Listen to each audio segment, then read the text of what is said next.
Well, hello, Endow ladies. Simone here, Director of Program Growth, and I am so happy to be here with Dr. Bob Schuchts. Dr. Bob Schuchts, welcome to the Endow podcast. Thank you, Simone. Good to be on. I've seen some of the other ones that you've done. It's been good work. Thank Good. you. Thank you so much. And Bob, I've gotten to know you a bit this last year through a priest healing collaboration we've been conspiring with together with a few of our friends. So that's also been very fun. Yeah, it's been a good group and a lot of love for the priesthood, and it's been good to get to know you on that. Yes, and part of that, the joy of me being a part of that collaboration is that as Endow women, are we kind of follow Saint Therese's spirituality of interceding and praying for priests. So that's something that we're very committed to, and so committed that every Endow study guide comes with a priest prayer card so that we can, Oh, that's great. not neat, follow Saint Yeah, Therese's yeah. spirit. Well, you know, I have to stay focused in this conversation, but of course, I want to talk to you about many, many things. But we're going to talk about healing the feminine heart, of which, of course, you have so much experience, so much fruitfulness coming from your life, your personal vocation, your ministry. And I shared with you earlier that I had listened to your book, Be Healed, which is a fantastic book and something we'll link in the show notes, of course. But now I'm really taking it seriously and journaling it and going deeper into it. And that's kind of in the nature of healing. You know, you can only handle so much at a time. And before I could only handle listening to it, just dipping my toes in. Now I'm really invested, got the hard copy and journaling it. It's all about building trust, right? For the healing. Oh, Yeah, very, very true. Very, yeah. very true. So I guess we can start off, um, wanted to pick your brain about, you know, and that was all about cultivating the feminine genius, that unique feminine spirit that only women have. And so, of course, each woman's unique and unrepeatable feminine spirit has wounds that are particular to women. Um, what would you say in your experience and your observation are the wounds that are unique to women and unique to the feminine heart? Well, let me start with what I believe are the characteristics that are unique to the feminine heart, and then talk about wounding in relation to those. And a lot of this is my daughter Carrie and other women in our ministry have developed an Undone uh, Yes. conference, which is about healing the feminine heart. So I'd recommend all your listeners to that. But Yep. It's called it, Undone, right? yeah, Undone. Undone, yeah, and there's also a book Undone with a lot of women's testimonies. Mhm. But it talk about looking at Eve and then looking at Mary as the model of the feminine heart, right? Mhm. Eve before sin, and Mary gives us a picture of that. Talk about receptivity. May it be done according to your word. Yeah. Um, Beauty, which is everybody who's seen Mary says she just radiates beauty, and relationship. That the nature of the feminine heart and beauty and receptivity is very relational. Not that we aren't all relational, but in a particular way, a woman carries that John Paul II calls her the carrier of communion. Hmm. The one who's the master of communion. Yeah. And so when I think about those characteristics, it gives me a blueprint for understanding the wounds of a woman. Right. Right.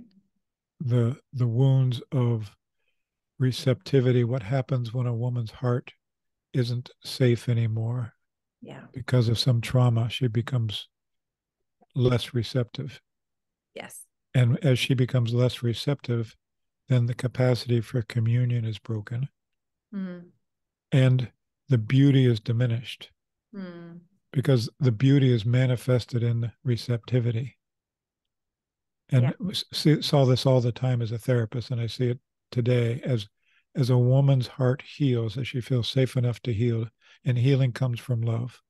As she's safe enough to heal, her heart opens, and you just see this radiance of beauty that just manifests. That it's the natural beauty of a woman but it's also the soul beauty of a woman. And I think that's what makes Mary so beautiful, is that she's just so full of grace that Hmm. the beauty of her spirit radiates through the beauty of her person, her physical presence, her body. And I think that's that then heals the world, right? The feminine heart then heals the rest of the world as she opens and it is restored in community. We also talk about the four identities of a woman, Hmm. and particularly in Undone: the daughter, sister, bride, and mother, and that every woman has those. And so if you think about, women can be wounded in any of those four areas. Yeah. Can be wounded as a daughter, can be wounded as a sister, and not just with siblings, but peers, Yeah.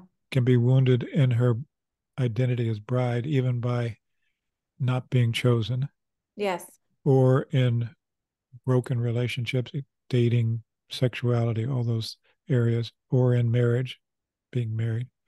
And then, even for a consecrated woman, her marriage to Christ, there can be wounding in that area. And then mothers, every woman has the gift of motherhood, and that gift of nurturing and giving, and that can be wounded also, by natural children and by just anyone in the world who can wound that part of a woman's heart. It's interesting thinking about everything you're saying in light of John Paul II's letter to women in 1995, when, again, his motivation, I think, for writing that was, of course, what was happening in the public square with international abortion, Yeah. relates directly to motherhood, but then confronting that problem of the rejection of motherhood really being a problem of what you were saying in terms of identity and dignity as a daughter. You Yeah. have to first receive daughterhood and be rooted in your dignity and identity before you can enjoy Yes. and you want to say yes, be receptive to the fruitfulness of spiritual or biological motherhood. And that was kind of what was going through my mind. Yeah, yeah, exactly. And he was part of the inspiration for all this, obviously. We're St. John Paul II Healing Center, so we share that Right. Yeah. love for St. John Paul II. Um, Yeah. but the other two identities also, it's not just that the woman skips from daughter to mother, but her growing as a sister Mm-hmm. and her growing as a bride allows her to be the fullest expression of motherhood. Yeah. Yeah. Yeah. What,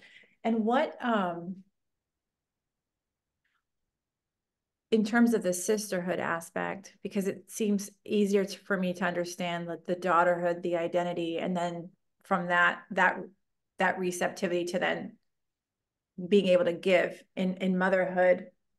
How does what is different about sisterhood? Well, if you think about, daughter is in relation to both God the Father and Mary as mother, but also human parents. And Yeah. so that receptivity there. But thinking about naturally as we grow, we move from our parents being the center to our peers being the center, even our siblings being kind of the center.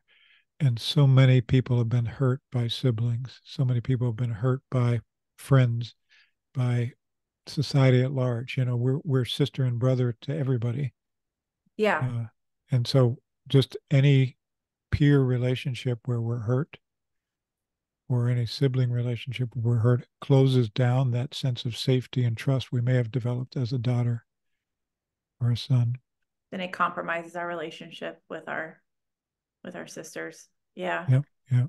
And John Paul II he talks about this, the passage in Song of Songs, or my sister, my bride. Mm. And he talks about how the sister identity is really critical for the bride identity. Because if we don't see ourselves first as brother and sister, then the relationship gets distorted. Yeah. So there's a real basic sense of dignity there. So are you implying the willing the good of the other that can only happen in deep friendship as like Yes. as a foundation, as a precondition for like agape to purify eros? Yep. Yep. That's it. Yeah, that's awesome. That's absolutely, and I think that's a great, especially in the context of dating, thinking, Mm-hmm. wait, do I on a natural human friend level will this person's good before I can see about if there is a romantic, or because that can, as C.S. Lewis has pointed out, can devolve into idolatry and like possessiveness and all the ugliness that comes from Yes. eros and from romantic relationships. Like, do I care about this person on a basic, fundamental, natural Yeah. level? It was a gift for me, not that I planned it this way, but to meet my wife as a friend for a year before I started dating her. Yeah, And it wasn't a plan, it was just the way that our relationship developed. And I think that foundation of friendship allowed uh, growth later on. Not that we didn't have our own yeah. I wounds think and that's issues. ideal. I think actually starting out as friends is like the ideal Yeah. pure way. Of course, Yeah. everybody's story is different, of course. Yeah. Yeah. I, I think it is the most ironically romantic way Yeah. for that to happen. So then the wounds associated with these like types. Do you know? I mean, I've been impressed with what the secular world has says about feminine energy and masculine energy. Do you pay attention to any of that? I mean, you're a busy man, Bob. So give me an example and I'll let you know if I've. Well, I mean, just you see it all over social media and YouTube. Like, there's a lot of talk out there about, I mean, like a very popular secular dating coach is Matthew Hussey, right? And he'll talk about feminine energy and masculine energy. And I think, wow, secular world is really getting the word out that there's like things, I'm like, wait a minute. Yeah. There's the church. We have all the philosophy and theology of the body and JP2 behind this, but you know, um, but pretty good in terms of distinctions of that receptivity that is so much the characteristic, maybe the premier characteristic of the feminine genius. So I was just curious if you. I haven't studied that, but it makes sense that it would validate what the truth is that the church Yeah, teaches because it's who we are. I mean, it really is. I'm super impressed by it because obviously they're okay with and promoting certain lifestyle choices that as Mm. Christians we would say gone too far, but in terms of their philosophy of femininity and masculinity, they're not wrong. So Yeah. I was curious if you No, I'll have to look that up. to look that I can send you stuff. Okay, great. I'm Yeah. always like watching what the secular world does Yeah. because I think they're really good at diagnosing problems. But then the solutions are partial, whereas we have Yeah. complete full solutions, but not as good marketing. Um, but we're Sure. getting it, right? New evangelization, all that.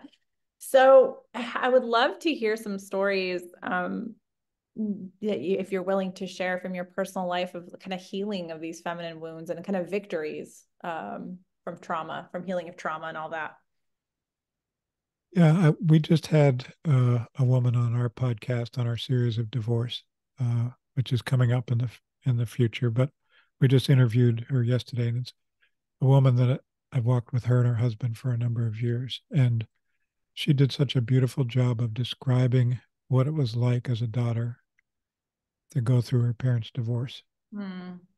and it was all the ways that she compensated Yeah. and looked for male affection because her dad wasn't there, and Yeah. felt responsible for her mom. And again, I'm a child of divorce too, and I could relate to a lot of it, but there was a particular way as a woman that she experienced this. Yeah. And she described that her heart was crushed. Hmm. And again, I could relate to that, but the way that she expressed it in her growing up and the way that she expressed it in her marriage early on, looking for her husband to fill that. Yeah.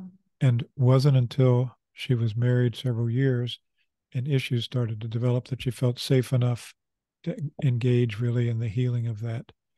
And I just remember as I walked with her, there was a older couple who also walked with her and her husband, and the depth of love that they showed as consistent good parents that weren't going anywhere, Yeah. and were able to pray with her in the depths of her heart and hold her while she cried, Mm, uh, laugh with her when they celebrated something, celebrated events. And it was like restoring those places of her childhood yeah, that had been lost and the security that was necessary. And so security is so critical in the healing process. And yeah, if we don't have security, we can't enter in right. to those deeper places. And so to watch her, and she's one of the women on our Undone team. So she gives this testimony as part of it. But to watch her growth and the healing of her marriage as a result of that healing and the healing of her uh, relationships with her spiritual children, just been beautiful to watch. And so I look at that as a kind of a picture of a long term healing. Mm-hmm. Uh, Another person that comes to mind is Sister Miriam, who I'm sure you know, Yes. and she teaches with us. And just watching her healing a, from the wound of adoption, Yep. being given up for adoption and foster care, but also her sexual abuse Yeah. uh, as a young woman, as a girl, as a teenager, and the way that she is engaged in that healing process and just pursued the heart of Jesus as her bridegroom, Mm-hmm. and the depths of her healing, and then how what a powerful source of healing she's become because of her own journey into her heart, into that receptivity I and mean, communion. massively. I mean, it's glorious. Yeah. Yeah, talking about our priest retreats, it never fails. I mean, every priest retreat we do, we probably do 8 a year, uh, and she does more. But they're either in tears or in awe by the time she gets done speaking because she's just penetrated to the depths of their hearts. So cool. What a great, just how amazing. How do you measure? I mean, this is maybe like a not obvious question, but like, how do you know healing has happened? Or how do you measure it? And can you, I asked my voice teacher this once when I was, a million years ago in voice lessons, like, how can you turn off the voice teacher in you when you hear somebody sing? Can you just enjoy them singing without the technical, analyzing of their vocal ability? Are you able to do, or do you walk around, Bob, and go, oh, that one prime timing, or that one not ready yet, or that one, oh, restored heal. I mean, can you shut it off? And how do you know healing has happened? Well, I can never shut it off, but I learned as a husband and as a father that you don't approach it clinically. You just approach it as a father and as a husband, as a friend, and Yeah. so it's being able to see where where there's receptivity and where this receptivity is blocked, where there's the emanation of the natural beauty that's there, or where that's blocked, the the health of relationships, or where that's blocked. And we talk about in the ministry that healing is an ongoing Yeah. experience of encountering God's love. Yeah. And whether that's through human agencies or divine directly in prayer and sacraments. And then it brings us into wholeness and communion. So that's for all of us, there's never a point where we're healed. Right. There's always just greater degrees of our wholeness and communion.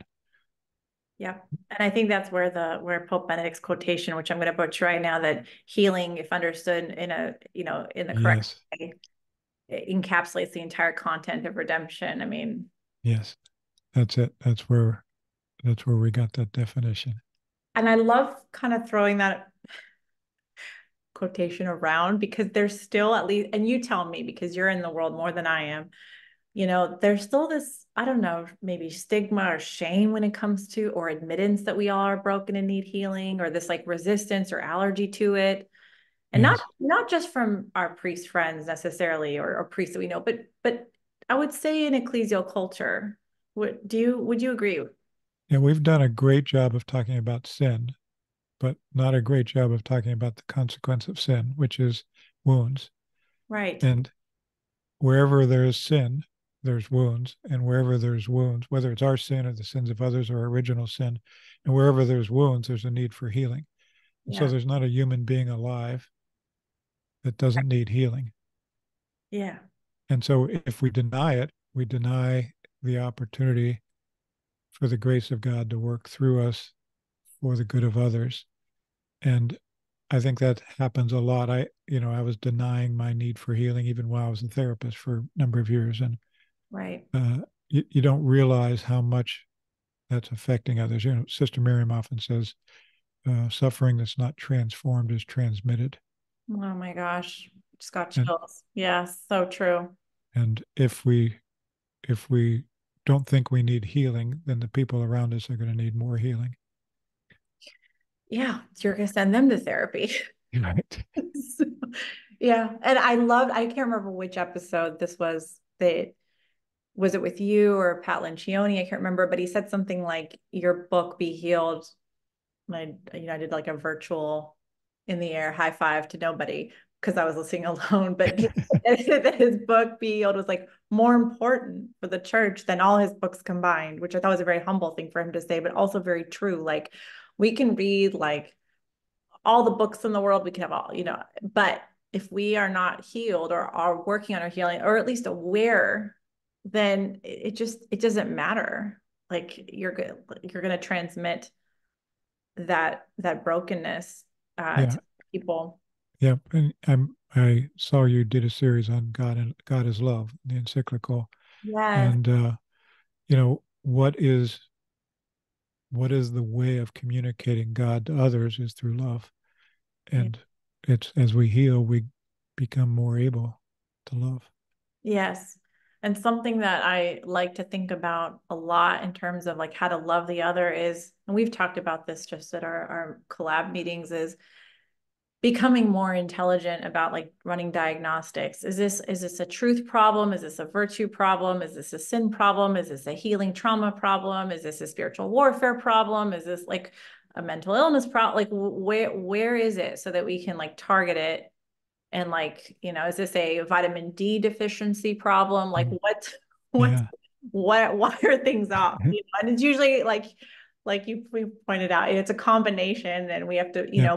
but I do think as we become more intelligent and more savvy as a church, we, like you said, there's been a lot of sin talk, but not a lot of healing talk. And even just seeing sin as a trauma itself that, and I remember, a certain period of my life, a certain period of a season of healing where I'm just like, I'm just never going to get over this thing, Yeah. Yeah. and I don't know what you want. I wasn't at the point of trust where I could tell God, I don't know what you want for me. It was more like, I don't know what you want from me. From me. Right? Yeah. And then the crucifix came to mind and Jesus saying like, you'll forgive them. They know not what they're doing. And I thought, okay, so there are causes for sin that are not just because I'm this malicious person, right? That there's traumas and woundings that need to be healed. But women are such powerful, um, you know, just they're so powerful. The feminine gene is so powerful. Healed women, how can that really steward healing for the church? Cha- changes the world. It literally changes the world. And again, using Sister Miriam and Nicole from our Yeah. team as evidence of that. But just in a very particular way, if you think about women as mothers, Yep. and where there's healing, there's a place of trust and rest in the spirit, Hmm. right? And think about children, again, big children or little children, but children as they come around a woman where her heart is receptive and able to love and be in communion, and their heart can rest, a child's heart can rest, Hmm. a husband's heart can rest and receive nurture and receive love. And again, there's no woman that does this perfectly, but the more that a woman who's entered into a healing process, the more that just emanates from her presence. Right. Uh, and that in itself could change the world. Just uh, mothers and wives and religious who just emanate the love of Mary. Yeah. Uh, and every woman, not just those. Just think about how much an encounter of any kind with Blessed Mother, with Mary, Yeah. heals us. Yeah. So true. So And So and, true. and every woman's called to grow in that reality, Yeah. To be to be that. filled with the Spirit in that way. Yeah. Your earlier story reminded me of again an experience I had where I was with this. I was at a charismatic healing something. I don't remember what it was, and I thought I was with this. They were an older couple. I thought I was with them for like 20 minutes of prayer and healing. I was with them for 3 hours. Wow. Wow. We, and that was an period in my life, Bob, where like I couldn't cry. You know, like now I cry all the time, but like at that point. That's a gift. It was such a gift. And I looked at the clock and thought, these people talk about spiritual parenthood, maternity, paternity. I mean, they were with me for Yes. 3 hours. Yeah. That's beautiful. That's, Yeah. I mean, the church Yeah. is the church. So beautiful. So And that's the church being the church, that's the right? church being the church at its best, its true best. Yeah. Um, I was gonna tell you one of the most gratifying things at Endow, and this is a testimonial from a specific woman I'm thinking of who said that an Endow group was the most healing experience of her life. And again, we're not a healing ministry per se, Right. but of course it's a fruit Yeah. and affects our healing. And there are some studies, of course, that are more disposed to that healing in terms like our study on the Rosary or John Paul II's on the Christian meaning of suffering. Those, of course, bring up a lot of opportunities for connection and for study and for healing that are more disposed to that. But I thought it's interesting because anywhere where Christ happens is healing, of course, as we were Yeah. talking about. But of course, at Endow, it's like we're looking at a text, and so there's a healing, you could say, of ignorance, right? The truth will set you free. Like knowing the Mm-hmm. truth itself is a healing experience because Uh-huh. we're looking for truth, but then also that it's a truth received in the context of sisterhood, Yeah. and Yeah. Yeah. yeah. There's a good illustration of the sister identity and how much that heals. Truly, and just joyfulness in a culture Uh-huh. that's just not very joyful Yeah. these days. But Yeah. yeah, And to be with each other, growing in truth, growing in holiness, growing in love. That that is a healing community.